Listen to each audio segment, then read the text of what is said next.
mis siin on siis tasuta ja tasulise plaani erinevused. Tuleme natuke sissepoole niimoodi, siin on tasuta plaan, siin on see GPT-4, mis nende hiljuti tuli, siin on, mis nendel enne oli. Et siin ma veel neid lisafunktsioone väga ei puutu, ainult see reaalaja info asi, millest ma räägin ka kohe varsti, aga teised asjad on rohkem nagu sellised tehnilisemad asjad. Ma proovin väga kergelt neid loeda, midagi kiirust ei ütle. Et lisafunktsioone vaatab edasi. Aga esiteks, mis siin siis on? Esimene asi kiirus, kui kiiret miski kirjutab. Et siin on tasuta plaan, mis kirjutab väga kiiret, mõne sekundiga valmis väga hästi. See samamoodi kirjutab kiiret, aga see siin kirjutab aegselt. Ja nüüd ma näitakski neid erinevusi. Alustame kohe tasuta plaanilt. Annan teile väga laisa käsu, kirjuta mulle essee, mis on Eestiga seotud, mõtle ise teema välja, ma ei tea, mul pole mõtet, millest võiks teha. Enne küsin temalt kirjeldust, millest võiks teha. Okei, väga tore, salvestan. Start palun. Nii, vaatame, kui kiirelt kirjutab.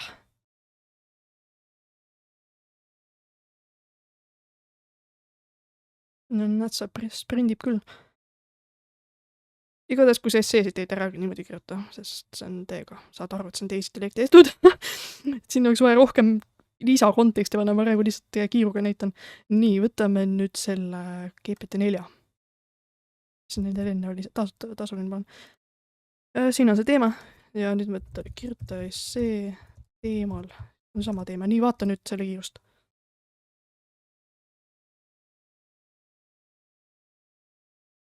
No näed sa kuidagi nagu, nüüd on väga aeglane, kuidagi 2-3 korda aeglasem. Näe, nüüd lõpetas esimese lõigu ära, okei. Et kui sul on kiirelt vaja midagi, siis parem teda niimoodi vähem. Okei, see on päris kaua neid. Vahepeal jookseb kokku ja mõtleb. Noh, kirjutab veel. Okei, aitab. Võtame nüüd selle, mis nende hiljuti tuli, GPT-4. Võta, ma ütlen talle sama käsu lihtsalt. Vaatame, mis ta teeb. Voh, kuidas tuleb kiiremini. Ta on suht nagu see tasuta plaani oma ainult, et tema erinevus on see, et ta on võimsam. Nii et väga hea. Okei, no kuidagi kirjutavad, võib-olla sa panid tähele, et need GPT-4-d kirjutavad kuidagi põhjalikumad kui see tasuta versioon. Paneb isegi pealkirjad ja vaata, mis tasuta plaani. Tasuta plaan näed, milline beebitekst tuli siin. Aga need on kuidagi sellised põhjalikumad. Professionaalsemad.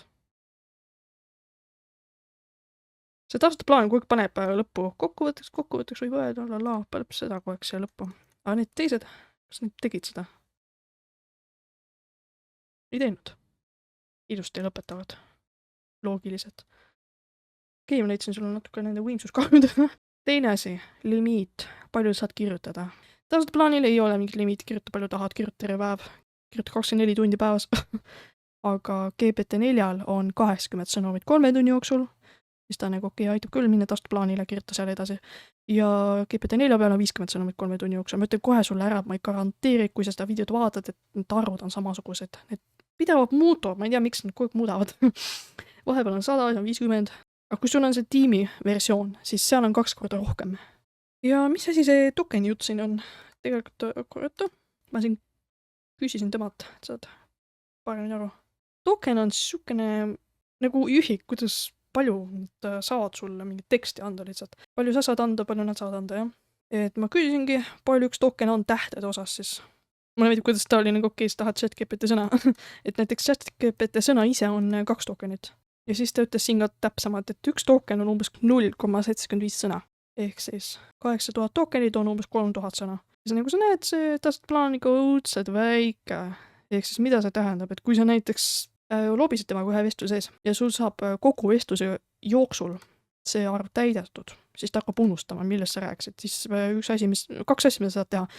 Sa alustad siin samas vestluse sees kohe uuesti temaga, et sa meenud talle, millest jutt oli. Et sa nagu restardid ühe vestluse sees, samas vestlus või lihtsalt alusta uue vestlusega siit ja kõik otsast peale.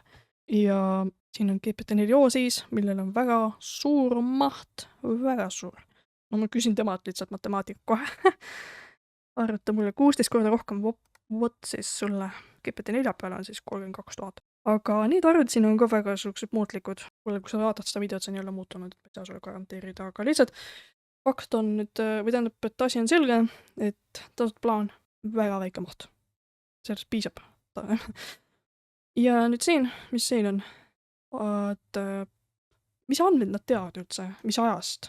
Et tegelikult tasuta plaanil minu arvates hetkel on põhimõtteliselt kõik see info, mida sa küsid, mis on juhtunud otseselt enne seda kuupäeva, 2022 jaanuar. Ta teab seda. Aga kõik see, mis juhtus peale seda, ta ei tea enam. Ta hakkab sulle luuletama või midagi, et ole ettevaatlik, on ju. Ära usada. Või tegelikult sa ei tohiks üldse usaldada, mis need sulle siin jutustavad. Sa pead ise alati üle kontrollima. Nii, aga mis need on? Saad reaalajas infot otsida, et see ongi nüüd lisafunktsioon, mis sellel tasulisel plaanil tuleb. Et näiteks küsingi lihtsalt, mis ilm hetkel Tartus on. Ja näed, sa hakkab kohe otsima mulle 5 saidit, saan vaadata, mis saidid need on. Tartus on hetkel 20 kraadi, okei, vaatame. Ja on 20, näed, sa ütles õigesti. Väga. Nende mõlemal mudeli siis, jah. Ja mis asi see parameeter siin tähendab? Et see väga kergelt öeldes, mida suurem arv, seda parem. Et põhimõtteliselt nad näitavad nende võimekust siis. Kui palju infot nendele on antud, kui hästi nad saavad sulle mingit infot edastada, midagi taolist. Ja miks ma panin siia küsimärgid, sest tegelikult millegi pärast GPT-4 all ja GPT-l ei ole ametlikult välja öeldud. Aga GPT-4 peal on mingid siukesed jutud käivad, et on üle 1,76 triljoni.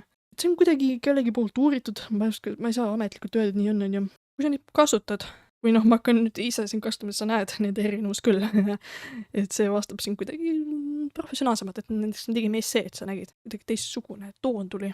Muidugi ma unustasin ühe asja sulle öelda siin juures, et okei, nii palju tokenid, aga ei tähenda seda, et sina saad nii palju talle sisse anda. Et seal on ka selles mõttes limiit. Näiteks siin tasulisel on niimoodi, et sa saad talle sisestada 4000 tokenit ja ta saab sulle vastu anda 4000 tokenit. Ühe vastusega nagu. Ja kui need kõik kokku kuhjuvad, siis need kokku liites, kui saab see arv täidetud, siis ta hakkab unustama. Aga hakkame neid lisafunktsioone rohkem täpsemalt vaatama. Ühe ma juba näitasin siin reaalajas info otsimine, aga ma näitan sulle veel mingeid võimalusi, mida saad sellega teha.